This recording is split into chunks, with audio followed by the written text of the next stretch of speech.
Hey guys, welcome back to the channel. And I've been getting several comments on my channel about gearing, why I use specific gearing, and some of my thoughts on my gears and why I like to run certain gears. And so I figured, you know what, I'm going to do a video talking to you guys briefly about my opinions when it comes to gear ratios, what gears you should run on your bicycles, stuff like that. Now, in general, okay, it's my opinion that for basically 99% of cyclists out there, I think compact gearing is the way to go. The only exception to that I would say is if you are an elite level racer and you have to basically do downhill attacks in order to stay with groups during races, or if there's some kind of a downhill finish or something. Some elite level races will have downhill finishes, or these or segments of a race where you have to attack a downhill at say 45 50 miles an hour sometimes, attacking a downhill to stay in contention with the lead pack.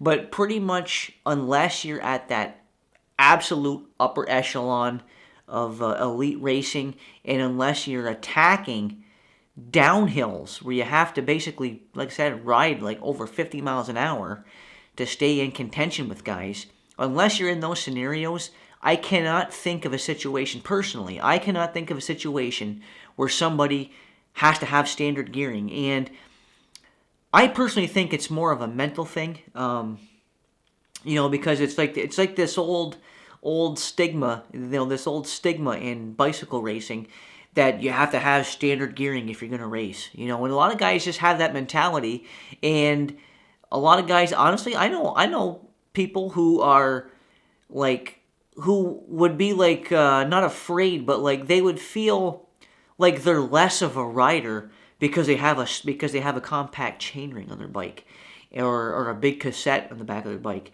Now, as you guys have heard, probably have heard me say in several of my past videos, I'm a huge proponent of compact gearing.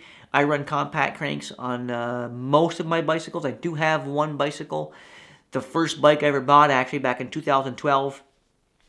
My Kestrel Talon I bought back then came with a standard chainring, and honestly, back then I didn't even know there was a difference in the chain rings. The bike that I bought just happened to come with a standard chainring, and that's what's still on there. But now that I've gotten more into cycling and know about the different gear ratios and why you'd want to use specific gear ratios, I am all for compact gearing. And in my opinion, in 99% of scenarios, compact gearing is going to be the best for pretty much every rider out there, unless you're some elite pro who has to attack downhills at over 50 miles an hour. So unless you're attacking downhills at over 50 miles an hour, you don't need standard gearing. That's my opinion. A lot of guys will disagree with me, and that's fine. But I'm just telling you guys what my opinions are. And I think when it comes down to it, for a lot of guys out there, if you ask them for a specific reason why you have to have if you asked a guy, why do you have a standard chainring, they would just say, oh, because I'm a racer. Well, but they can't give you the specific reasoning as to why they have to have that standard chainring. It's more or less it's what was done in the past, and it's what I need to do now, and they don't really put any thought into it. And like I said, I know a lot of guys and I've talked to people who just have this, they have this mentality that if you're going to race a bicycle, you have to have a standard chainring because that's what racers do. And to me, that's complete rubbish. I do races. I'm not a great racer. I'm a decent rider. I do well in races. I've won a very difficult road race last September.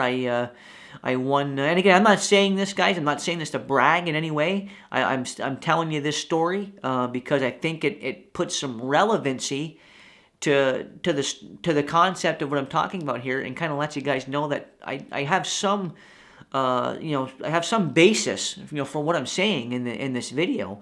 And last September, I won the Stage 3 road race in the Green Mountain stage race in my field, the men's 33 plus Masters race, Cat 4 or 5 Masters race over in Wakefield, Vermont.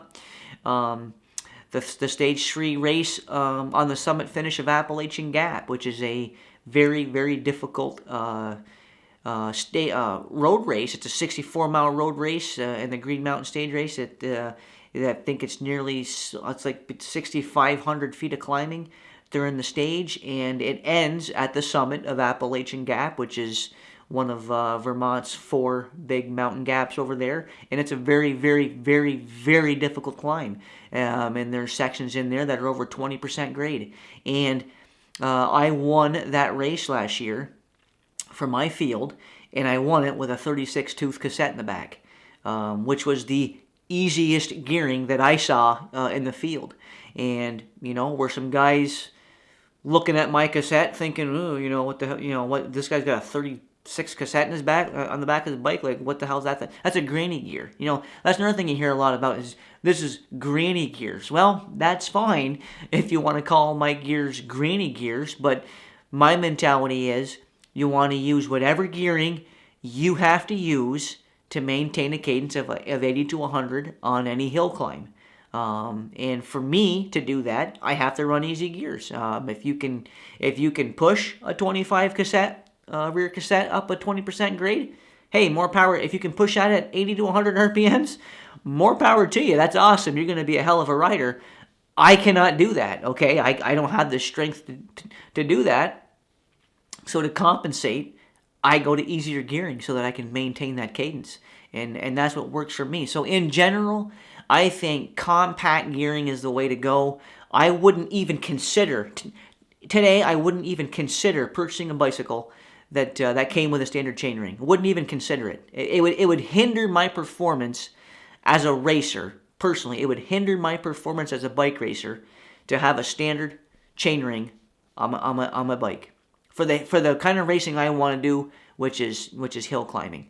So in general, I think compact gearing is the way to go, especially if you're only a fitness-based cyclist. If you're getting into cycling for just general fitness, and you just want to go out and explore, 100% compact gearing you should have, because you don't care about attacking flats and downhills at 50 plus miles an hour, so you have no reason to have a standard chainring. The only reason to have a standard chainring on your bicycle is if you plan on going over basically 48 to 50 miles an hour. I mean, I actually was just on a bicycle gear ratio chart, just to kind of give you guys some statistics here. Now, if you watch any professional bike race on TV, or go on YouTube, look at any professional sprint finish, where pro racers are sprinting to the finish line. Look at any of those races. What are guys running for cadence? They have super high cadence. I mean, the guys, most of your pro level sprinters, when they're sprinting to a finish, are sprinting at 120 to 140 cadence. Okay? You shouldn't be sprinting to the line at 80 cadence. You can, but you're probably going to get passed by most of the guys. Okay? When you're coming into a sprint finish, you should be running 110 to 130 cadence. And if you look at the gear ratio chart, okay, on a 34-50 chainring, that's compact gearing, okay, 50-34, and I'm throwing on here an 11 to 40 cassette because that's what I like to run personally, 11 to 40 cassettes. And if you were riding at 130 cadence, which is pretty much my like standard sprinting cadence for me, 110 to 130 cadence. So if you're riding 130 cadence, okay, at a sprint finish on a 50-11, okay, you're going to be riding at 47.1 miles an hour. I mean, I don't know about you guys, but I have never been in a sprint finish at 47 miles an hour.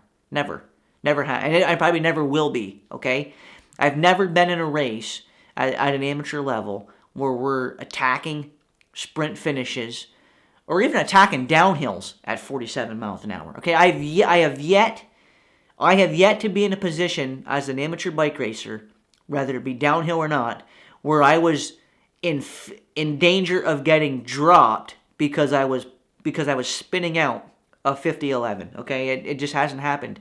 Okay, and even if you were running at only 120 cadence, which again is not a super fast sprint finish cadence. That's like an average sprint finish cadence. You'd still be doing 43.5 miles an hour on a 50-11. And if you slowed it down even to 100 cadence, which I would argue is even on the lower end of a sprint finish cadence, even at 100 cadence, you're still doing 36.2 miles an hour on a 50-11. So I just don't see where anybody, unless you're an elite level professional rider, attacking downhill sections of races, whether it be, finishes or just to maintain contact with the group, unless you are attacking downhills at over 48 miles an hour, you don't need a standard chainring. And anybody who would make any argument otherwise, I just don't personally get it. So for me, it's all about compact gearing. This way, compact gearing gives me the gears that I need to accommodate any situation, whether it's a sprint finish or whether it's a 25% grade. Okay, compact gearing gives me the ability to ride my best under all scenarios, all terrains. And I just wanted to make this video for you guys because, there's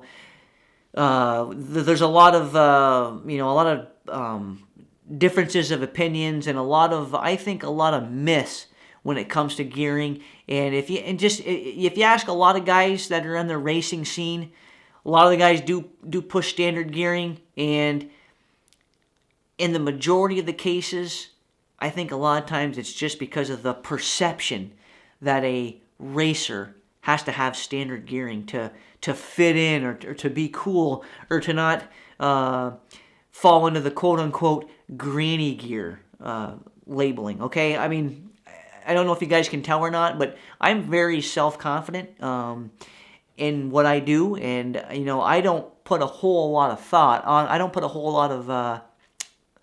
lot of attention to what other people think about what, my riding or what works for me. I focus on myself, okay? And if something works for me, I'm going to do that, rather or not it's the cool thing to do or the thing that racers do. I mean, I think that you need to get away from worrying about what other people are going to think, of you, or think that you're less of a rider because you've got, quote unquote easy gearing, okay?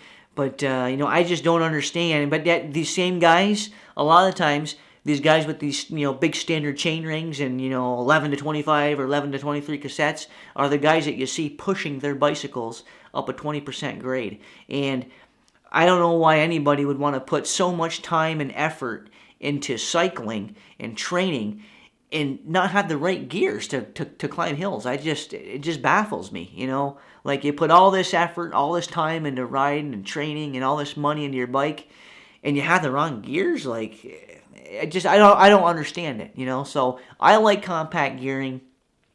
I think compact gearing is what basically 99.9% of all cyclists, should use and need, unless you're in that very small percentage who are attacking downhill finishes or downhill portions of races at over pretty much 48 to 50 miles an hour. If you're in that situation, then yes, I think you have a good argument. You need standard gearing. But unless you're in that situation, compact gearing is for you. Thanks again, guys. I just wanted to make this video for you. I hope you guys found this informative. I like just kind of talking to the camera here, letting you guys know what's on my mind, what I'm thinking, and kind of my thought process. And I'm very passionate about gearing. I'm very passionate about gearing, and I just see a lot of guys out there, making mistakes, and they're good riders. They're strong riders, but they just don't have the right gears on their bike to do what they want to do. And a lot of times it's climbing hills. So, all right, guys, I'm going to cut this video off here. Thanks again for all the support. Look forward to seeing you guys in the next video. And until then, happy riding out there. And remember, always stay safe riding your bike.